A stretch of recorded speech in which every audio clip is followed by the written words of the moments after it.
Learn about the county's model healthcare plan, convenient family clinics, children's programs, neighborhood and senior centers, transportation services, and more.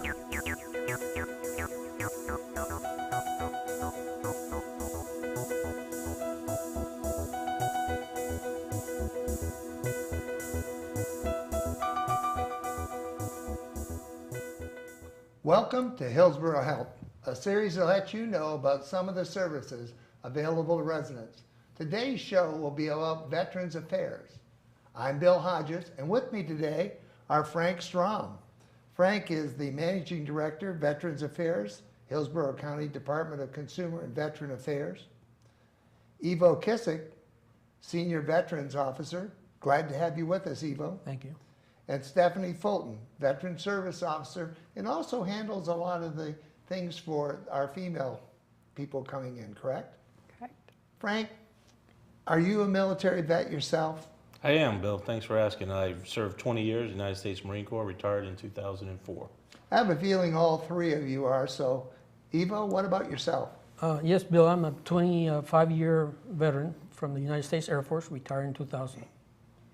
Stephanie? I was in the U.S. Navy, served from 1997 to 2001. You did like I did. 4 years was enough and went on to something else, huh? Right. You have a unique experience above and beyond being in the military that suits you to this job. You had another job after you come out of the military. What was that? I worked as an emergency medical technician. So medical terms and things of that nature are very, very easy for you. Right. Frank, as manager of the office, why don't you give us a little bit of an overview of exactly what this office does? Sure, Bill. Our veteran population in Hillsborough County is approximately 92,000. We have the third largest veteran population in the state of Florida. Is that because of so many retirees down here? We do have a lot of retirees. That's one element of it, sure. A lot of returning vets from Afghanistan and Iraq. Our office touches about a third of those veterans, either through one-on-one interviews, phone interviews, or community outreach, home visits. We try to get out into the community and reach those veterans. But more importantly, a fact that most people probably don't know is for the last 4 or 5 years running, actually 5 years running, Hillsborough County has placed first out of 67 counties in terms of economic impact.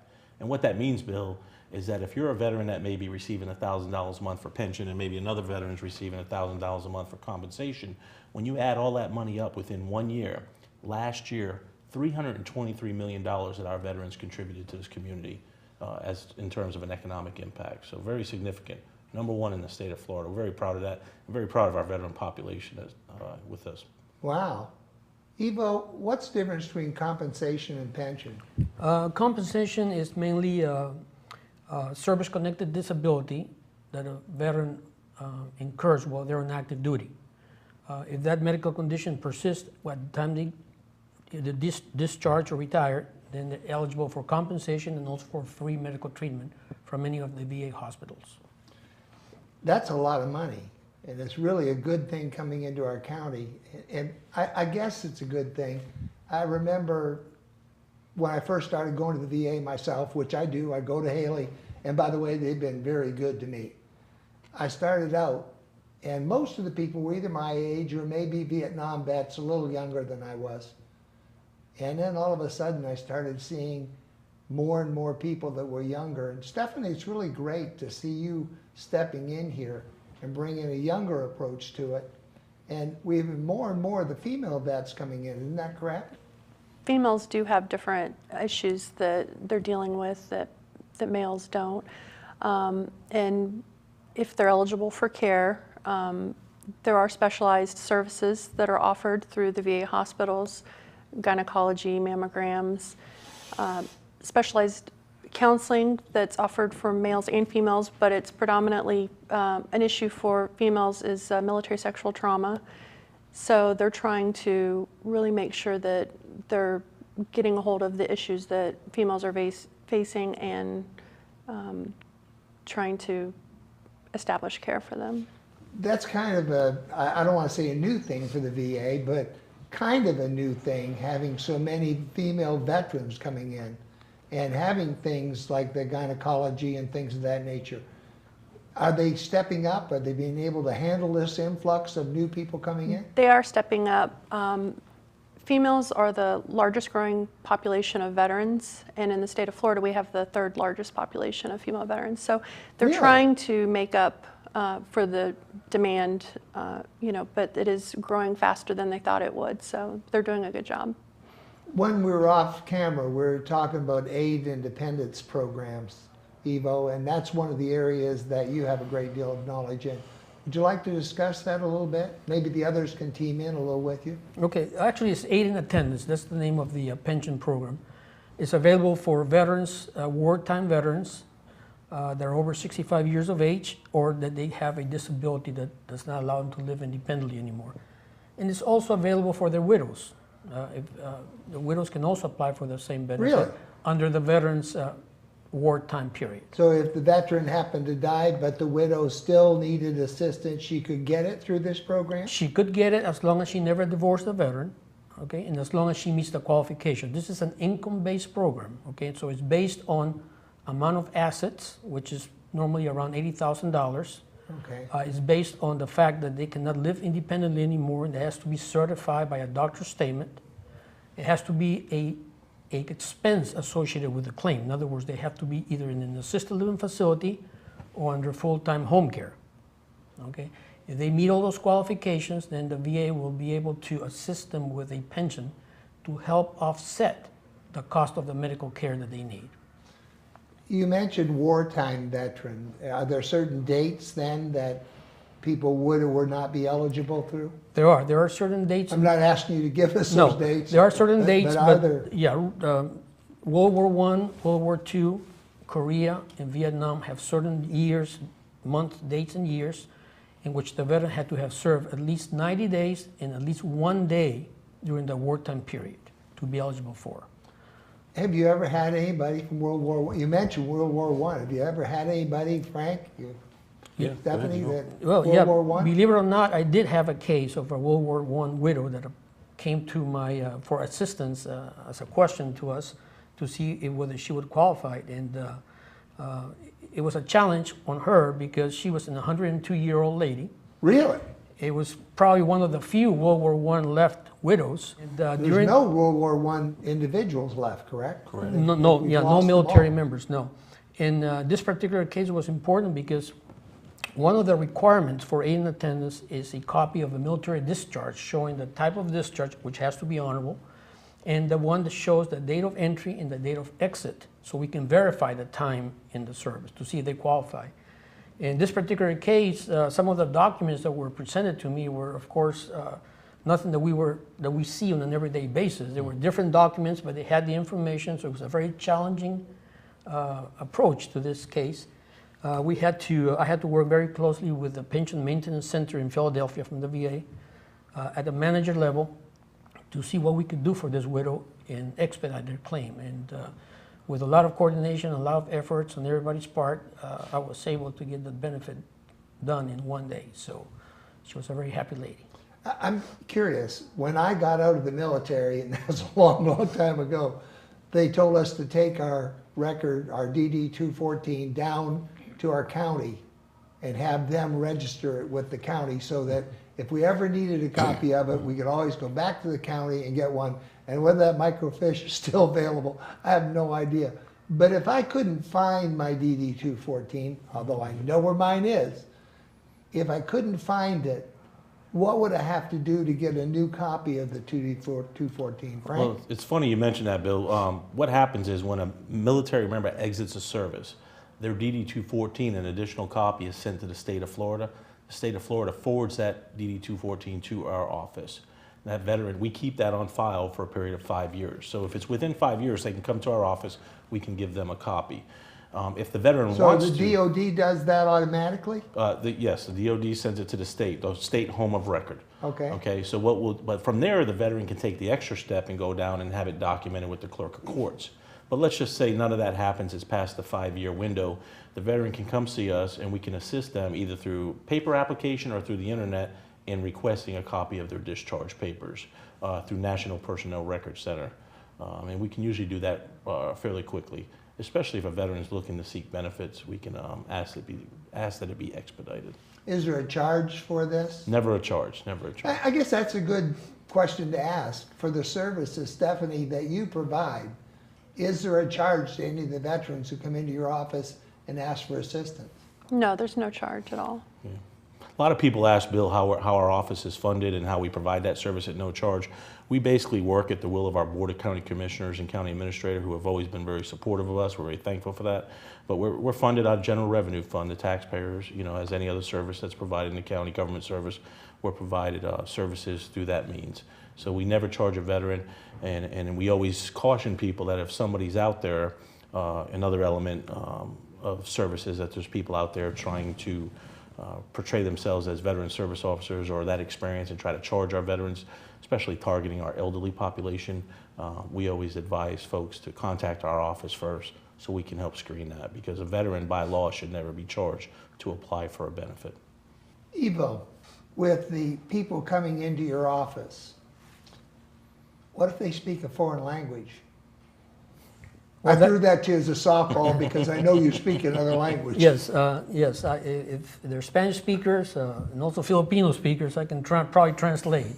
And sometimes they do. There's a lot of Spanish population here, and there's a lot of Spanish speakers that rather want to speak about their problems in their own language, and that's probably one of the assets that we have in the office, that we can relate to them in their own language. Now, if we had other languages, of course, that we don't have the proficiency, we can always request the assistance of the Hillsborough County, because they have liaisons from different languages, Asian and other countries, that we can probably find a translator. Or sometimes they come with a translator, and then we can help them that way. I'd like to go back to something you talked about, Stephanie, because I really feel there's something very important here, and that's the sexual trauma. We didn't hear much about it until we had the combined force, Right. especially with Desert Storm and the forces after that. Now we're seeing congressional hearings and all sorts of things. Are we seeing a lot of that on the people who come back here? There's a good amount of claims for military sexual trauma. It's predominantly in females, but there are also claims for males. And whether or not they're service connected or not, they can actually go to the VA hospital through eligibility and request that they receive care for that, and they will provide those services for them. What kind of services might they expect? Well, the majority of it is going to be mental health care with a counselor, whether it's a therapist, psychologist, psychiatrist. If they needed any immediate care that was an emergency issue, as far as maybe a new issue of like rape or whatnot, they would take care of that through the ER. But those services are there, so they don't have to wait to receive that care while their claims are being processed. I have to admit that I think it's despicable that these young men and women have to face this along with the combat. It's just absolutely horrible. And I'm really glad to see someone like yourself who can step up and help them. And these are all taken seriously, correct, when they come in? Correct. It's not a matter of, well, can you prove it? No, for the counseling through the VA hospital, all they have to do is go through eligibility and tell them that they need treatment for that, and they will get it for them. When it comes to a service-connected claim, there are other issues that go along with that, but for treatment, they do provide it at all VA facilities.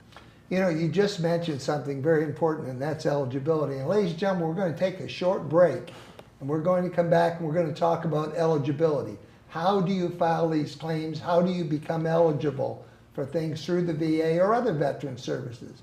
Frank, would that be great? That'd be great. Thanks, Bill. All right, we'll be right back.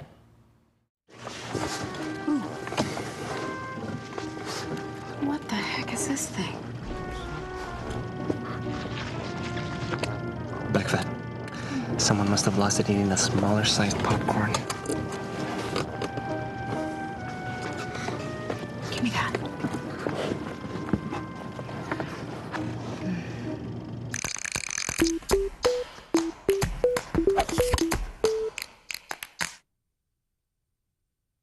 Hi, I'm Bill Hodges, and we're talking with the Hillsborough Veterans Affairs Office today. And we're going to talk now about eligibility, and there's several different kinds of eligibility. Let me throw that to you, Frank. Tell us about what eligibility is, and then maybe we can go down to Stephanie and talk to her a little bit about what goes on with eligibility for the VA hospital. Okay, I'll kind of recap the eligibility for compensation or pension. As we mentioned a little earlier in the show, for a veteran to become eligible for compensation, they had to have had a service-connected disability, disability, injury, or disease that started in service, was documented in their service treatment records. We don't call them service medical records anymore. New language is service treatment Really? records. Okay. And then that same disability had to be continuous in nature throughout the year. Sometimes we can get around that, Bill. Are those records still available? I got out in 1959. No, 63. Most of those So- records are available. A lot of veterans have copies of their, when they exited service, they kept copies of those records. There was a short period in St. Louis when there was a records fire. Some of those records have been reestablished, connected, or I should say reconstructed. But for the most part, most of those records are still available as long as the service submitted them on time, or appropriately, I should say. And then to finish is you have to have a current disability of that same, or diagnosis of that same disability.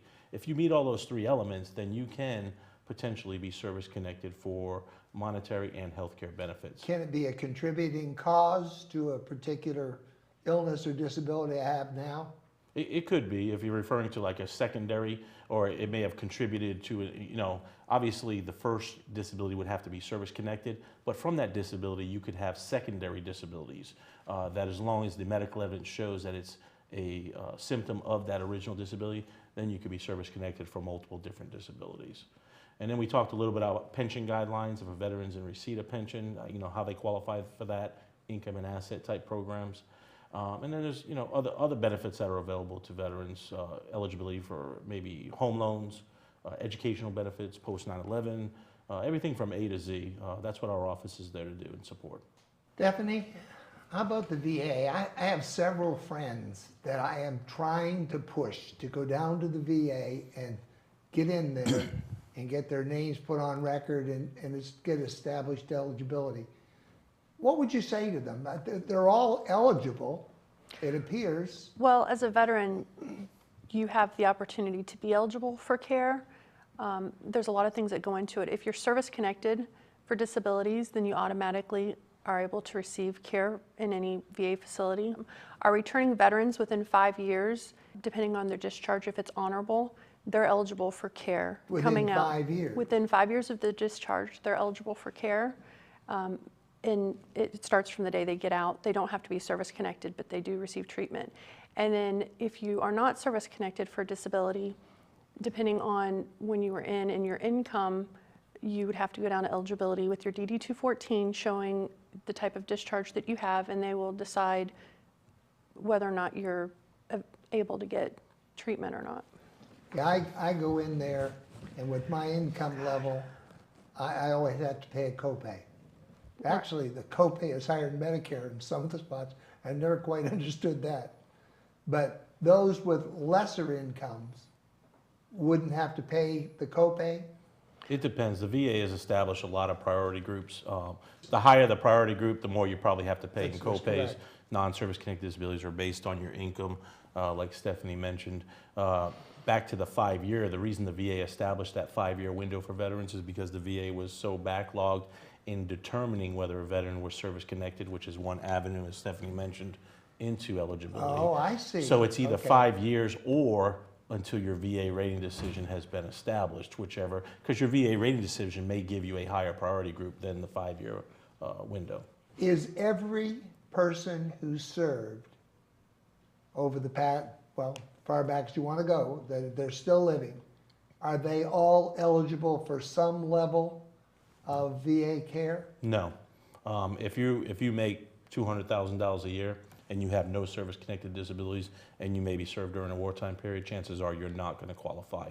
We don't like to be the deciding factor because we're not the decision makers. So we always advise every veteran to take their DD-214, their financial information, and their rating decision if they're service-connected and go to the VA and let them make that determination. So they should always try, but it's not true that every veteran would be eligible for care.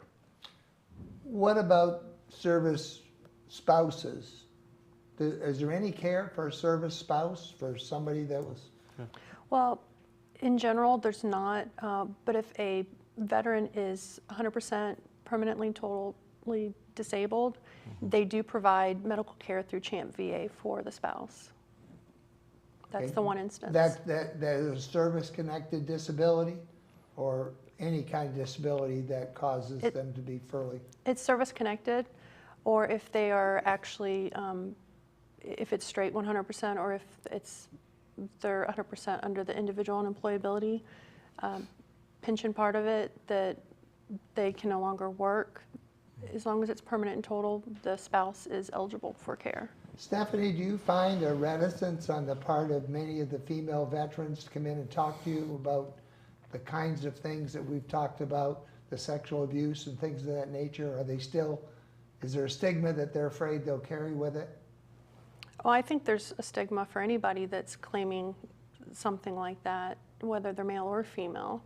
It's just, it's been I think that's a good point, because Right. a lot of us think really that it's all female, but it's not, unfortunately. Right, I do Which is claims for males that are claiming military sexual trauma, and they actually prefer to come to me versus the men, veteran service officers, because they feel like they're not being judged.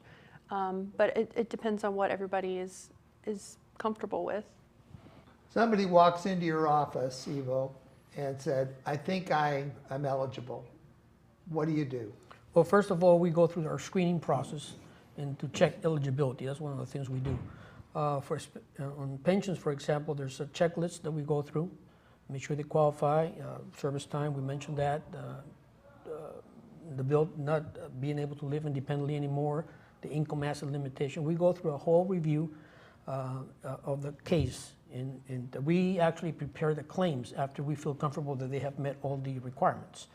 Once the claim is completed, we forward it to the Pension Maintenance Center, VA, in Philadelphia, so they can process the claim. They are the deciding factor. But it's with a lot of pride that we can say this, that 97% to 98% of our claims are completely are accurate, and we have over 95% of customer satisfaction in what we do. So we take a lot of time and a lot of care with our veterans and their families to make sure that when the claim comes to us, they have met all their requirements before we forward the claim in. I sit here because I am a service person. I've met my 4 years, but I didn't retire from the military. So let's establish a difference between, when we're talking about veterans, those that retired from the military and those that are, like myself, served our 4 years, 6 years, 8 years, whatever. In terms Is there of, a unique difference in the services that you provide to these people? there's absolutely no difference, Bill. In terms of veteran benefits, the term veteran and VA eligibility, as long as they meet the VA eligibility guidelines, prior to September 1980, it was, as Evo mentioned, it was 90 days of service or more. Post 1980, it's 24 months of service. Or the period that they were called to active duty. A lot of our reservists are called up for maybe a 10, 12-month stint on active duty. As long as they completed that, then they may or be eligible for VA services. So in our minds, it doesn't matter if they're a 20-year retiree or 4-year. We're looking at the VA guidelines. They need at least 12 months though, correct? They need, well, there's no, for those that are called under Title 10 reservists, say they got activated to Iraq for a year or even 6 months. If they went for 6 months and they fulfilled that, then they may be eligible for VA benefits. Every case is different. But in general, forget about the reservists or those called under Title 10, just our active duty folks. As long as they serve 24 months of service after 1980, then they would be eligible under the VA guidelines.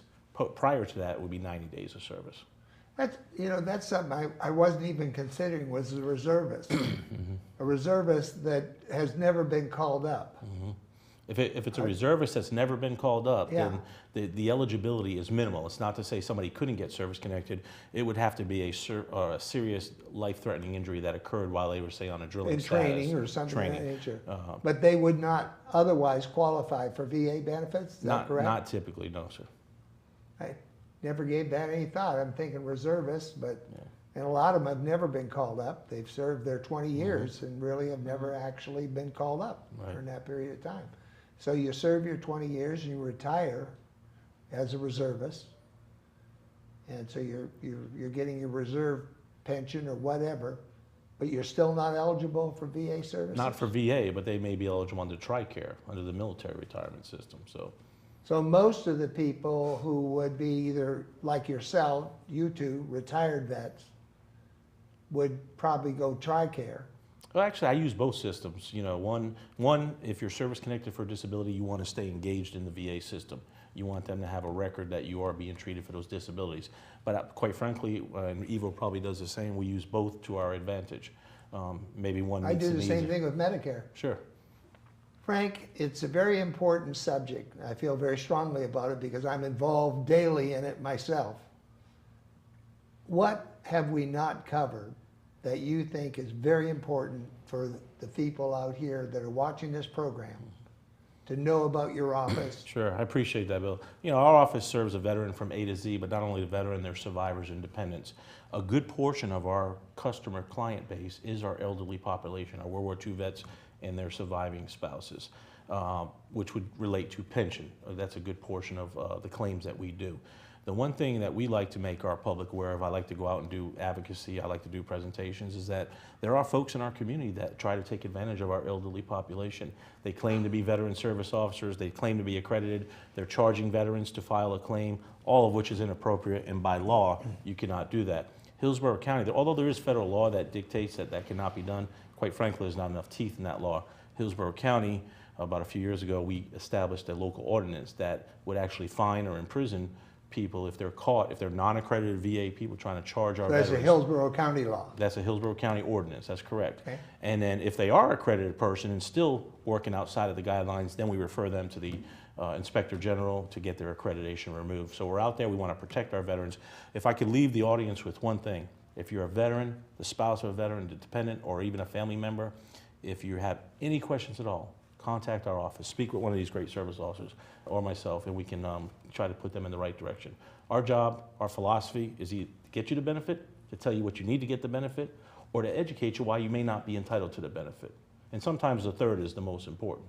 Well, I think everybody, you know, they want to get what they can get, but they also, if they're not going to get it, they want to feel they've been treated fairly. Is that Sure. right, Evo? That is correct, and that's exactly what we strive for in our office. And like I said before, we have a great reputation with our clients, and we engage with them from the beginning. We do their claims, we follow up on their claims until their claims have been completed, and that's what we do. We do it with a lot of passion, and that's our daily job. Stephanie, being the youngest of the group here, what would you say to the young people out there that need to come in and use your services? Well, a lot of the younger veterans feel like they don't have issues. They want to suck it up, so to say. You know, they're not older. You know, they're young. They're invincible. But they really do need to get the issues that they have treated, looked at, and at least get their care established now while they're eligible to try to get that medical history going. I've got to say to you, all three of you, thank you so much for everything you do for the veterans. These people have given a lot of themselves and their families to the life that we have here in the United States. And you folks are making life a lot better for them. I'm Bill Hodges, and this has been the Veterans Affairs Office of Hillsborough County. If you have any questions, give them a call, because they will take care of you. We'll see you on the next Hillsborough County Health Series.